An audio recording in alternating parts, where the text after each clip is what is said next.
क्या कभी ऐसा हुआ है कि बीच रात में आपके पैर के अंगूठे या उसके आसपास के एरिया में एक भयंकर असहनीय दर्द ने आपको उठा दिया हो? ये कंडीशन बहुत रेयर नहीं है। बहुत से लोग इस परेशानी से गुजरते हैं, लेकिन इसका इलाज बहुत ही आसान है। जी हाँ, आज हम बात करने वाले हैं गाउट के बारे में। आज हम देखेंगे कि गाउट हमारी बॉडी में कैसे डेवलप होता है, खाने पीने की कौन सी चीज़ें गाउट होने की टेंडेंसी को बढ़ाती है, कैसे पहचानें कि हम गाउट से पीड़ित हैं, इसके प्रिवेंशन और बचने के तरीके क्या क्या है। फाइनली हम बात करेंगे इसकी कुछ कारगर होम्योपैथिक रेमेडीज़ के बारे में। तो अगर आप गाउट से पीड़ित हैं या इसके बारे में जानकारी पाना चाहते हैं तो आज का हमारा ये वीडियो आपके बहुत काम आ सकता है। कृपया इस वीडियो को लास्ट तक ज़रूर देखें और दूसरे ऐसे लोगों तक इसे ज़रूर पहुंचाएं जिन्हें इस इन्फॉर्मेशन की ज़रूरत हो। Disclaimer. This video contains information on homeopathic remedy. The purpose of creating this video is to spread information and knowledge about this remedy. We strongly discourage any self-consumption of medicine without a qualified doctor's consultation.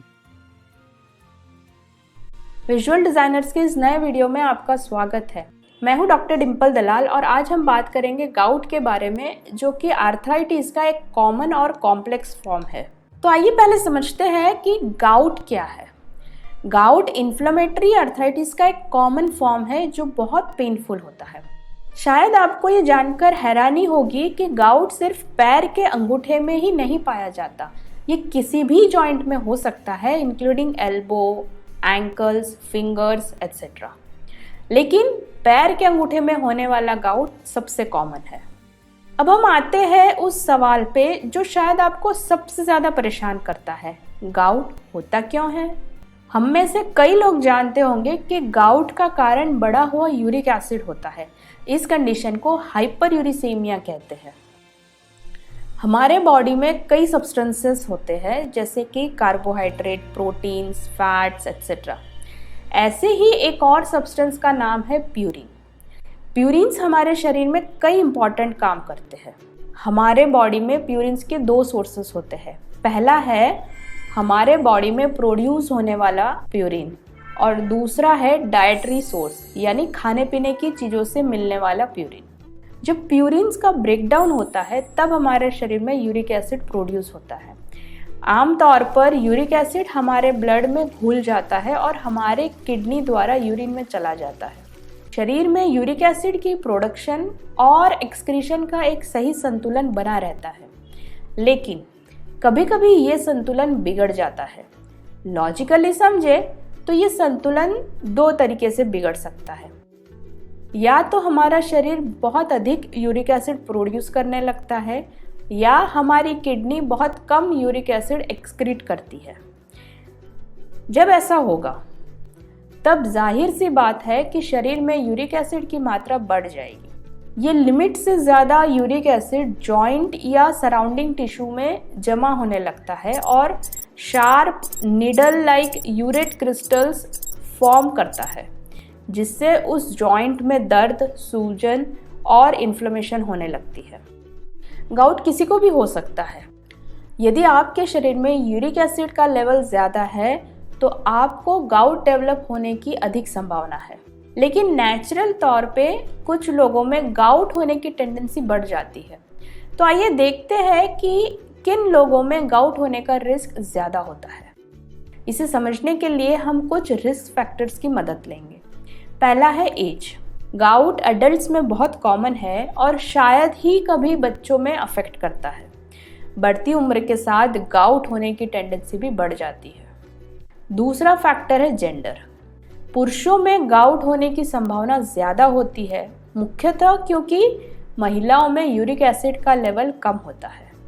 हालांकि menopause के बाद महिलाओं के uric acid का level भी पुरुषों के level तक पहुंच जाता है। तीसरा फैक्टर है जेनेटिक्स। अगर आपकी फैमिली में किसी को गाउट की हिस्ट्री रही है तो आपको गाउट होने की संभावना बढ़ जाती है। नेक्स्ट फैक्टर है डाइट। प्यूरिन रिच डाइट खाने और फ्रूट शुगर यानी फ्रुक्टोज वाले स्वीटन बिवरेजेस पीने से भी यूरिक एसिड का लेवल बढ़ जाता है, जिससे गाउट का खतरा बढ़ जाता है। शराब के सेवन से भी गाउट का खतरा बढ़ जाता है। अगला फैक्टर है वेट। यदि आपका वजन ज़्यादा है तो आपका शरीर अधिक यूरिक एसिड प्रोड्यूस करता है और आपकी किडनी को यूरिक एसिड को एलिमिनेट करने में ज़्यादा डिफ़िकल्टी होती है, जिसकी वजह से गाउट हो सकता है। सिक्स्थ फैक्टर है मेडिकल कंडीशंस। रीनल इनसफिशिएंसी और किडनी की अन्य कंडीशंस वेस्ट को रिमूव करने की शरीर की क्षमता को कम कर सकती है, जिससे यूरिक एसिड का लेवल बढ़ जाता है। हाई ब्लड प्रेशर और डायबिटीज़ जैसी कंडीशंस के कारण भी ऐसा हो सकता है। सेवेंथ फैक्टर है मेडिकेशंस। कुछ दवाइयाँ शरीर में यूरिक एसिड के लेवल को बढ़ा सकती है। इनमें कुछ डायूरेटिक्स और सैलिसाइलेट कंटेनिंग दवाइयाँ भी इंक्लूड है। आइए अब देखते हैं कि हम गाउट से पीड़ित है इसकी पहचान कैसे करें। गाउट के कुछ टिपिकल सिम्टम्स होते हैं। गाउट के लक्षण लगभग हमेशा अचानक आते हैं और अक्सर रात में ही आते हैं और कई दिनों या हफ्तों तक रह सकते हैं। गाउट आमतौर पर एक समय में केवल एक ही जॉइंट में होता है। अफेक्टेड जॉइंट में कुछ इस तरह के सिम्टम्स पाए जाते हैं। पहला सिम्टम है जोड़ों में तेज दर्द होना। गाउट आमतौर पर पैर के अंगूठे को अफेक्ट करता है, लेकिन ये किसी भी जॉइंट में हो सकता है। अन्य कॉमनली अफेक्टेड जॉइंट्स है एंकल, नीज, एल्बोज, रिस्ट और फिंगर्स। दर्द पहले 4 से 12 घंटे के बीच सबसे ज़्यादा होता है। दूसरा सिम्टम है सूजन और लाली। अफेक्टेड जॉइंट्स सूजे हुए होते हैं। उन जॉइंट्स में बहुत टेंडरनेस होता है और वो एरिया गर्म और लाल होता है। तीसरा सिम्टम है लिमिटेड रेंज ऑफ मोशन। जैसे जैसे गाउट बढ़ता है आप अफेक्टेड जॉइंट को नॉर्मली मूव नहीं कर पाते। जब गाउट के सिम्टम्स ज़्यादा हो जाते हैं उस पीरियड को फ्लेयर्स कहते हैं और जब कोई सिम्टम नहीं होते उस पीरियड को रेमिशन कहते हैं। गाउट के बार बार होने से गाउटी आर्थराइटिस हो सकता है, जो आर्थराइटिस का एक वर्स फॉर्म होता है। हम में से कई लोग अपने शरीर को या अपनी बीमारियों को सीरियसली नहीं लेते, दर्द को बर्दाश्त करते रहते हैं। तो खास ऐसे लोगों के लिए अब हम जानेंगे कि गाउट का ट्रीटमेंट ना किया जाए तो क्या कॉम्प्लिकेशंस हो सकते हैं। गाउट से पीड़ित लोग और भी सीरियस कंडीशन डेवलप कर सकते हैं, जैसे कि किडनी डिसीज या रिकरेंट गाउट। किडनी डिसीज की वजह से किडनी फेलियर हो सकता है और रिकरेंट गाउट की वजह से जॉइंट्स और कार्टिलेजेस पे टोफी फॉर्मेशन होने लगता है, जिसकी वजह से जॉइंट्स की मूवमेंट्स में डिफ़िकल्टी होती है और फाइनली जॉइंट डैमेज भी हो सकता है। तो अब हम देखते हैं गाउट को कैसे प्रिवेंट कर सकते हैं। ऐसे कई लाइफस्टाइल और डाइटरी गाइडलाइंस है जो एक व्यक्ति को फ्लेयर्स से बचाने में हेल्पफुल हो सकते हैं। कई केसेस में ये गाइडलाइंस गाउट होने से भी बचा सकते हैं। सबसे इम्पॉर्टेंट गाइडलाइन है एक दिन में लगभग 2 से 4 लीटर का हाई फ्लूइड इंटेक मेंटेन रखना। नेक्स्ट, शराब से परहेज करना। और तीसरा है मॉडरेट बॉडी वेट बनाए रखना। जिन व्यक्तियों को पहले से ही गाउट का डायग्नोसिस किया गया है वे अपने खाने पीने में ध्यान देके गाउट को मैनेज कर सकते हैं। एक बैलेंस डाइट सिम्टम्स को कम करने में मदद कर सकता है। ये इंश्योर करने के लिए कि ब्लड में यूरिक एसिड का लेवल बहुत ज़्यादा ना हो, हाई प्यूरिन्स वाले फूड्स और ड्रिंक्स का इंटेक कम करना एक इम्पॉर्टेंट स्टेप है, क्योंकि प्यूरिन्स के ब्रेकडाउन से यूरिक एसिड बनता है। इसलिए ऐसे फूड्स जिनमें प्यूरिन्स ज़्यादा होते हैं उन्हें अवॉइड करना चाहिए, जैसे कि red meats, glandular meats such as kidneys, livers and sweetbreads, seafoods, shellfish, alcohol, foods and drinks sweetened with high fructose corn syrup and proteins from animal sources। आइए अब गाउट के लिए कुछ effective homeopathic remedies पर चर्चा करें। Homeopathy में gout की कई रेमेडीज़ है, लेकिन इस वीडियो में हम गाउट के लिए सबसे कॉमनली यूज़ किए जाने वाली 5 रेमेडीज़ के बारे में बात करेंगे। First is benzoicum acidum. ये रेमेडी यूरिक एसिड डायथेसिस के सिम्टम्स को ठीक करती है। इसमें यूरिन हाईली कलर्ड और बहुत ऑफेंसिव होता है और गाउटी सिम्टम्स होते हैं। इसके सबसे कैरेक्टरिस्टिक फीचर है यूरिन का ओडर और कलर। गाउटी कंक्रीशन सभी जॉइंट्स को अफेक्ट करते हैं, स्पेशली नी जॉइंट को। पेशेंट के चलने पे जॉइंट्स में से आवाज़ आती है। इसमें पेन टियरिंग टाइप का होता है और पैर के अंगूठे में स्टिचिंग पेन होता है। दर्द अचानक अपनी जगह बदल लेता है। जोड़ों पे रेडनेस और स्वेलिंग आ जाती है। नोडोसाइटिस बहुत पेनफुल होते हैं। इसमें कंप्लेंट्स खुली हवा में रात में बिना ओढ़े सोने से और चलने से बढ़ते हैं, जबकि गर्मी से कंप्लेंट्स में आराम आता है। सेकेंड रेमेडी है कॉल्चिकम ऑटोमनेल। इस रेमेडी में गाउटी पैरोक्सिज्म से राहत दिलाने की स्पेसिफिक पावर है।